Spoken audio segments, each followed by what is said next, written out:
दोस्तों नमस्कार। दोस्तों, हम सभी चैत्र और शारदीय नवरात्र के बारे में तो जानते हैं, लेकिन क्या आप जानते हैं कि साल में 2 बार आने वाली गुप्त नवरात्रि का रहस्य क्या है? आखिर इसे गुप्त नवरात्रि क्यों कहते हैं? आइए जानते हैं इसकी पौराणिक कथा। प्राचीन काल में एक बार हिमालय पर्वत पर देवताओं, ऋषियों और मुनियों की एक विशाल सभा हुई। इस समय संसार में अधर्म और नकारात्मक शक्तियां बढ़ रही थीं। लोग दुख, रोग और भय से ग्रस्त थे। तब देवर्षि नारद ने भगवान ब्रह्मा से पूछा, हे पितामह, कलयुग में ऐसे लोगों का कल्याण कैसे होगा जो सामान्य पूजा पाठ से आगे बढ़कर विशेष शक्ति और आध्यात्मिक उन्नति प्राप्त करना चाहते हैं। ब्रह्मा जी ने उत्तर दिया, हे नारद, माँ आदि शक्ति की उपासना ही सभी संकटों का समाधान है। वर्ष में 4 नवरात्रियाँ होती हैं। उनमें से 2 नवरात्रियाँ चैत्र और शारदीय सभी लोगों के लिए प्रसिद्ध हैं, जबकि माघ और आषाढ़ मास की नवरात्रियाँ विशेष साधना के लिए रखी गई हैं।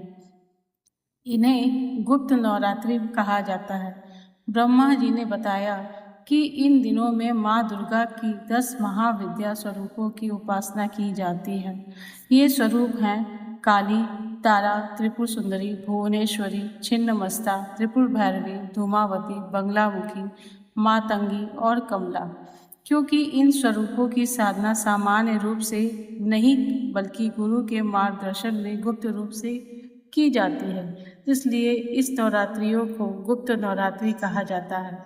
ऐसा माना जाता है कि प्राचीन समय में ऋषि मुनि, योगी और तांत्रिक साधक इन 9 दिनों में एकांत स्थानों पर बैठकर माँ की साधना करते थे। वे अपनी साधना और सिद्धियों का प्रदर्शन नहीं करते थे। उनकी तपस्या गुप्त रहती थी, इसलिए इस नवरात्रि का नाम गुप्त नवरात्रि पड़ गया। समय बीतने के साथ यह परंपरा आम लोगों तक भी पहुंचनी। लोगों ने समझा कि गुप्त नवरात्रि केवल सिद्ध प्राप्ति करने के लिए नहीं बल्कि आत्मशुद्धि, मन की शांति और माँ भगवती की विशेष कृपा पाने का अवसर भी है। तब से हर वर्ष माघ और आषाढ़ मास में गुप्त नवरात्रि मनाई जाने लगी। इन 9 दिनों में भक्त माँ दुर्गा की पूजा, जप, ध्यान और व्रत करते हैं तथा अपने जीवन के कष्टों को दूर करने की प्रार्थना करते हैं।